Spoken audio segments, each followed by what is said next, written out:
Welcome, everybody. It's time for another episode of WVU Marketing Communications Today. Live from West Virginia University, this is a syndicated show that sits at the intersection of data-driven decision-making and marketing practice. With the practitioner extraordinaire himself today, Lee Silverman. Hey, Lee. Thanks, Paul. I am Lee Silverman, and our topic today is getting the full benefit out of your customer research data. Customer experience has become an intrinsic element of every product and service. Data gathered from user research can inform the design process and provide insights to help teams evaluate the quality of the customer experience once the product goes live. In parallel, the formalization of roles associated with data science and advances in technology that enable advanced analytics have created opportunities for data-driven product design strategies. Today, we will discuss the alignment of these efforts, user research and analytics, and look at these from a systemic point of view that spans the product lifecycle. We'll also talk about insights gathered from implementation experiences that show practical ways to manage customer data to get the most out of what you collect and retain. Joining us in a moment is our guest, Molly Gilmore. Molly is the owner of Blue Jeans Media, which is a New York City-based consulting business focusing on user experience design and product development. Her professional background includes more than 20 years in software product design at companies including Microsoft, Intuit, and Hyperion Software, and usability research at Scripps Networks Interactive. She has a master's in bioinformatics, a master's in engineering management, and a graduate certificate in software engineering. Molly's recent endeavors include data mining applications and visual design at the Albert Einstein College of Medicine Epidemiology Informatics Department and application and database design at the Research Institute for Fragrance Materials. Molly, I have to say that's a pretty fantastic resume. Thanks so much for joining us today.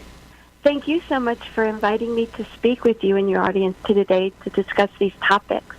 I have been really lucky to have had the opportunity to work at some great companies who have put a lot of focus on user research and customer outreach. So I saw firsthand how UX and research can help create great products that are successful in the marketplace. Well, you're incredibly qualified to speak to these topics, to say the least, and it is our pleasure to have you. Let me get right to this, and let me ask you, what are some of the guiding principles when gathering customer data? So to take from the introduction where you spoke about the association between user research and analytics, I just want to touch on the fact that it's not necessarily, the focus on product quality is not necessarily new, but the number of ways that customers interface with your business has expanded greatly with technology. And the amount of data that companies can gather about customers and their experience has also increased. So given the importance of this data and the potential amount of data you can acquire, it is helpful to have a few guidelines to help you manage this data. So throughout the discussion, there are 2 points that I keep returning to, or will return to. The first is that you need to, or it's recommended that you define what decisions you are trying to make before you begin your research effort. In other words, identify what questions are going to lead down the path to getting that data, and so that you'll feel confident that you're going to have the information you need to support your decisions.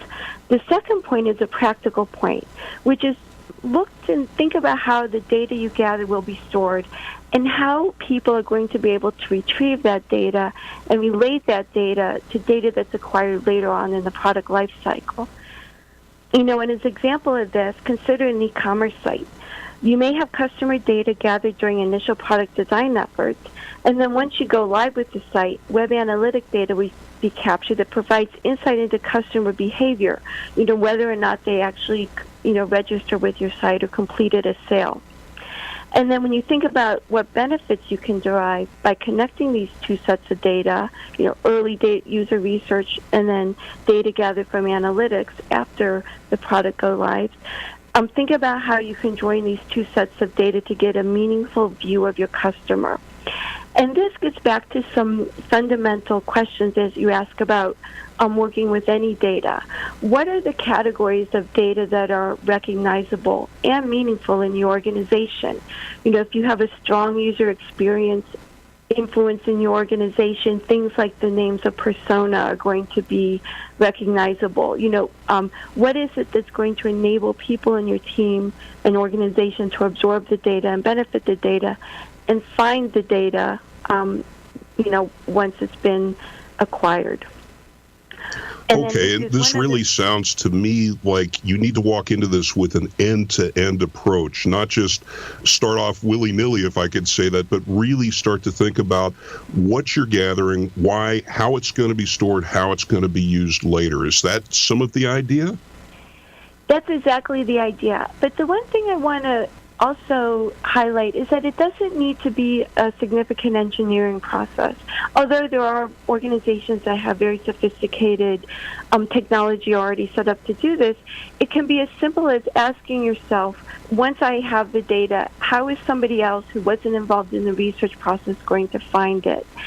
And I'll talk later on in the discussion as well, but there's techniques I use to help plan and map that data acquisition strategy.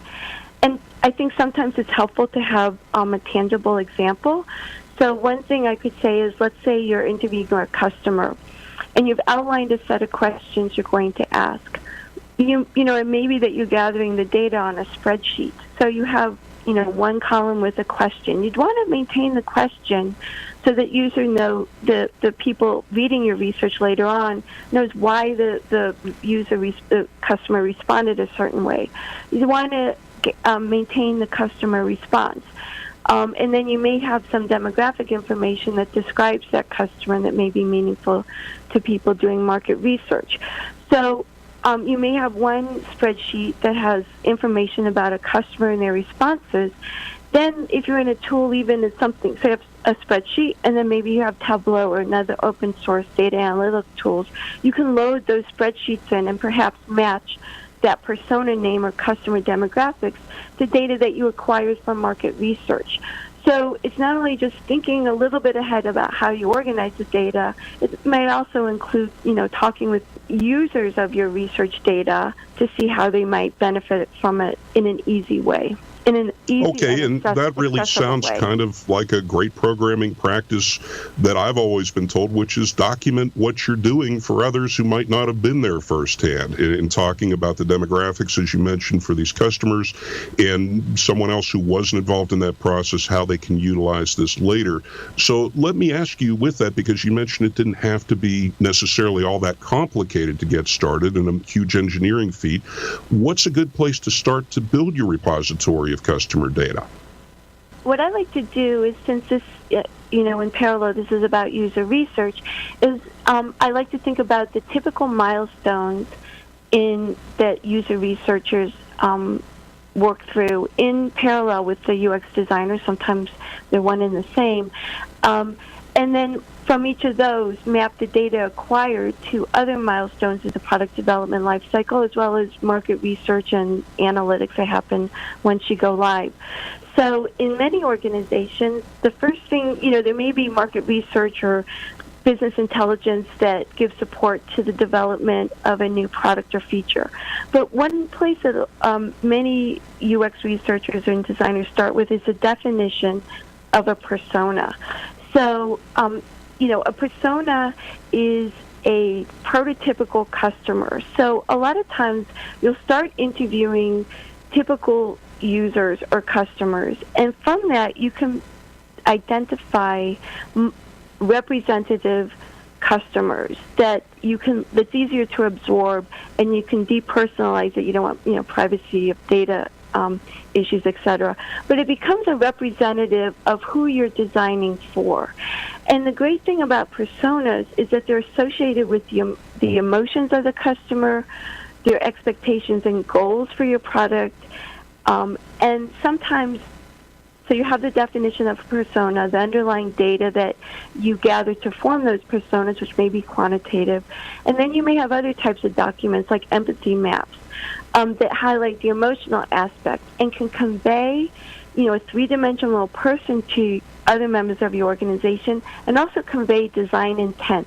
What are you driving towards? What are you trying to solve and anticipate for the customer?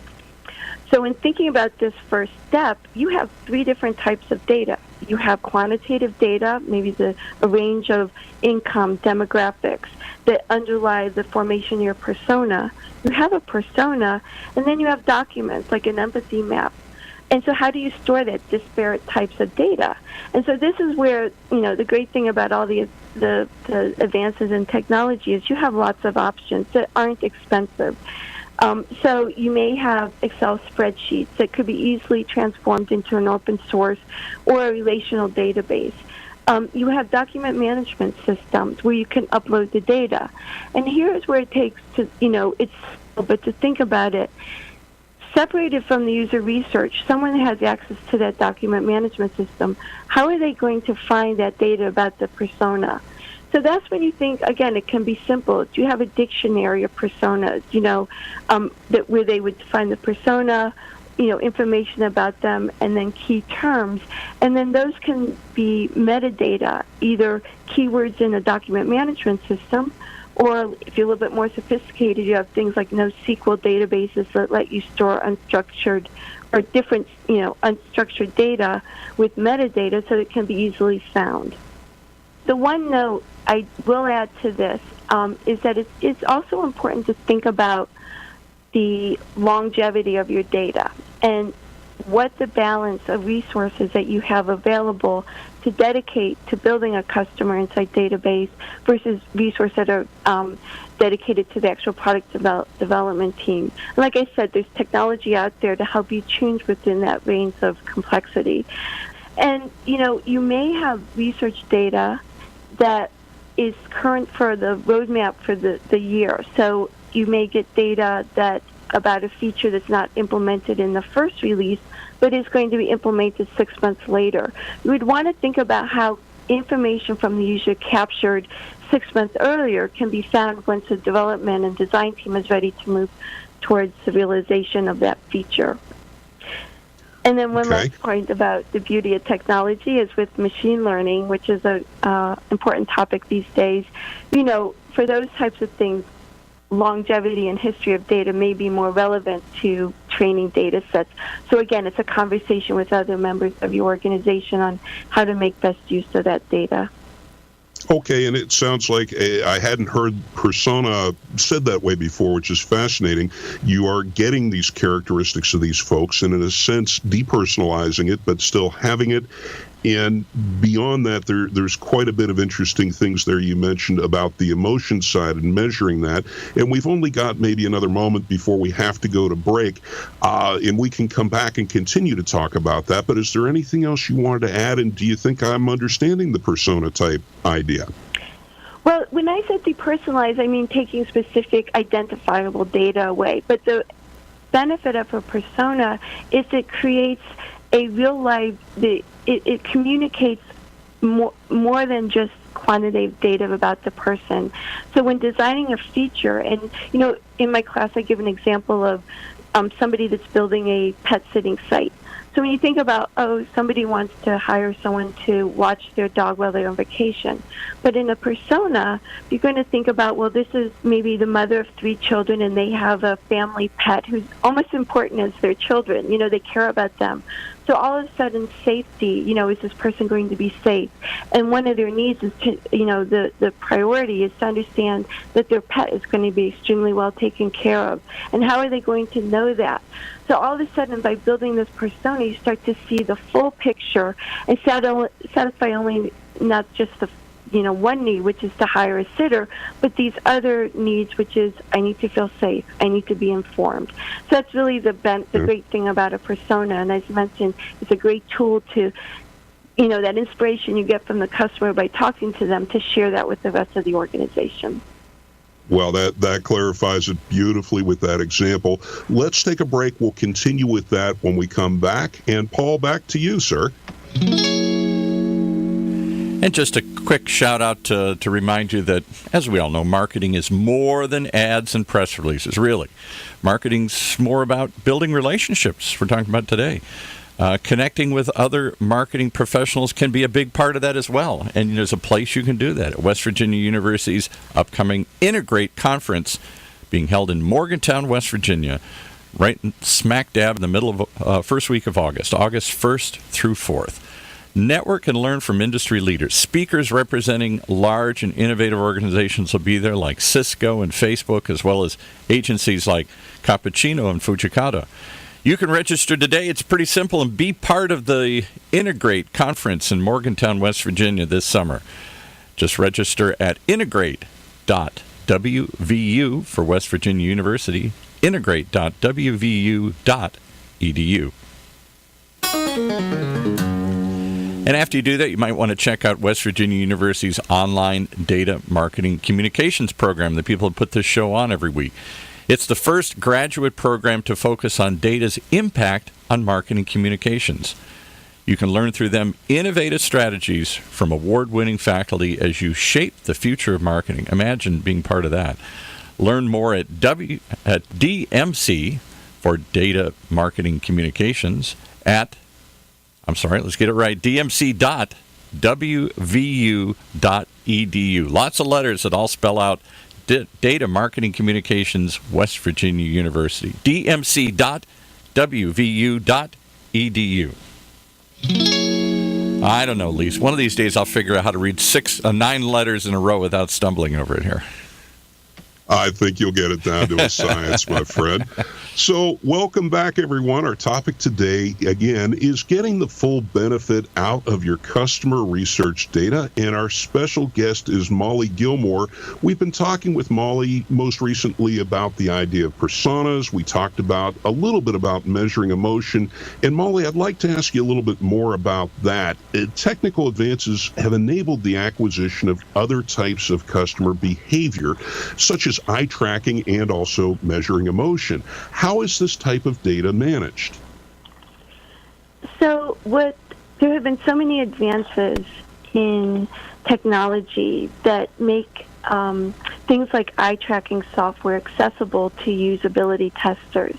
And eye tracking software tracks gaze, and then they'll measure something like fixation, is when someone's gaze at a page lasts passes a certain threshold, and that either indicates interest or it can perhaps indicate confusion or frustration. They can't figure something out.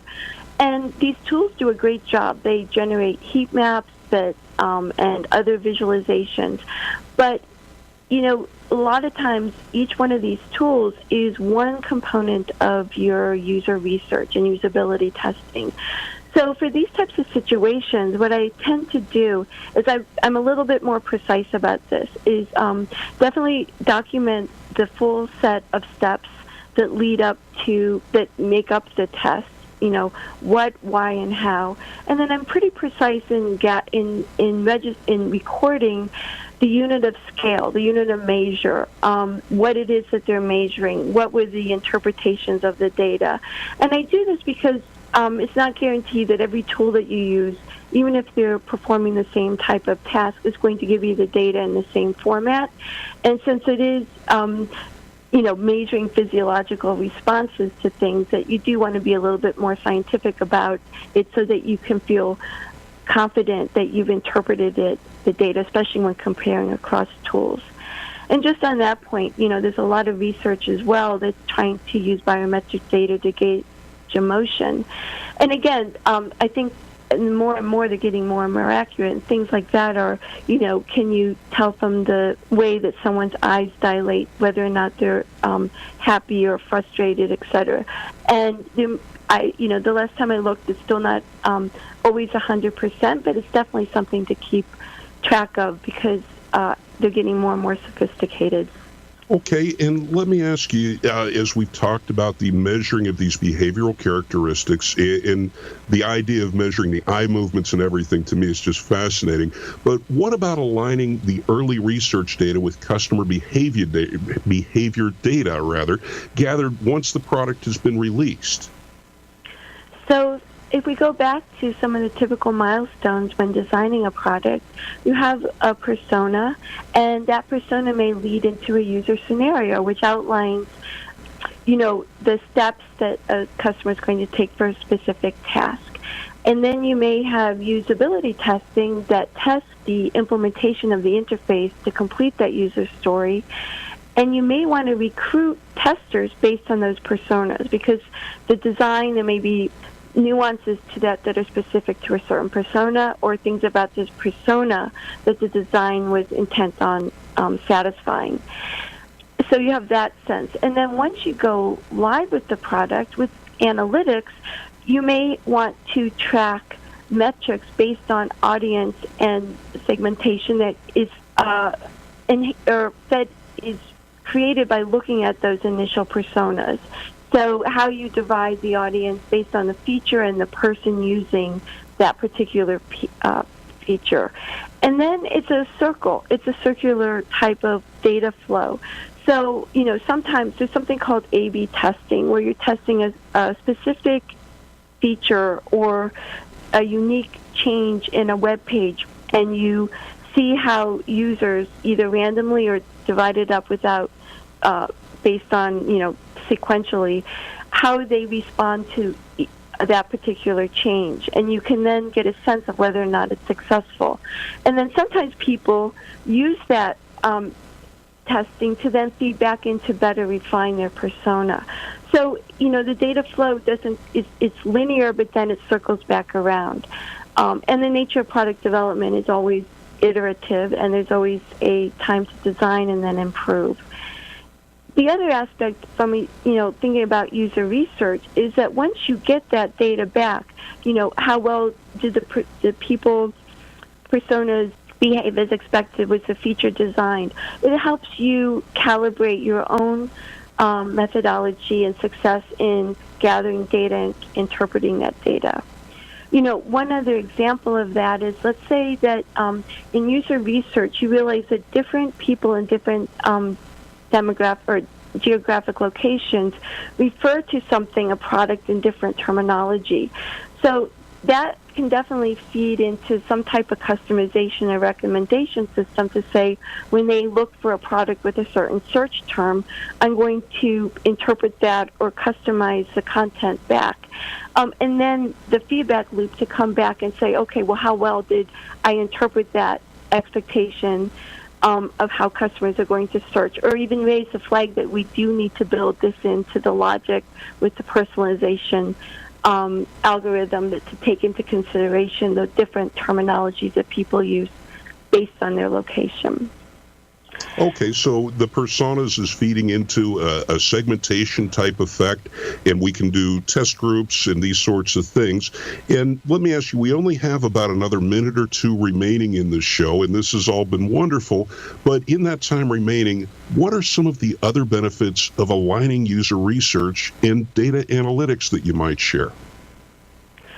So I think there's two things I'd like to point out. One is when you get analytic data back from customer activity and behavior. So, for example, you see in your analytics that people aren't registering, they're not converting, they're not following through from a multi-step process to actually find a product they want and make the purchase.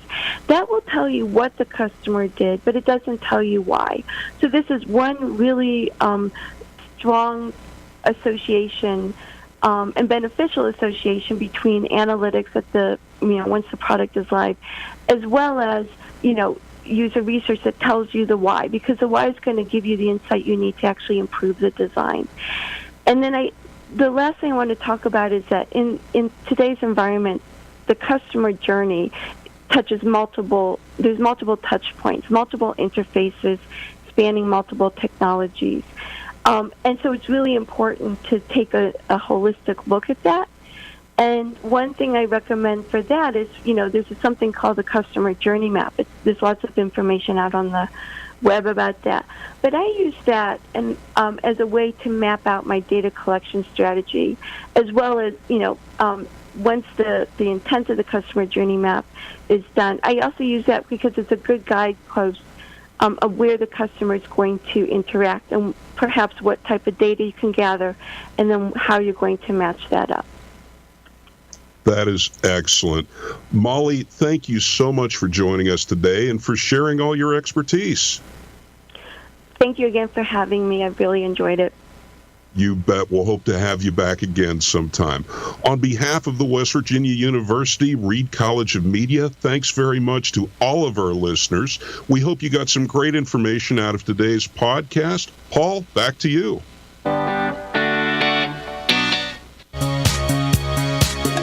You've been listening to WVU Marketing Communications Today, brought to you live from West Virginia University, a bi-weekly program that sits at the intersection of data-driven decision-making and marketing practice, only on the Funnel Radio Network, for at-work listeners like you.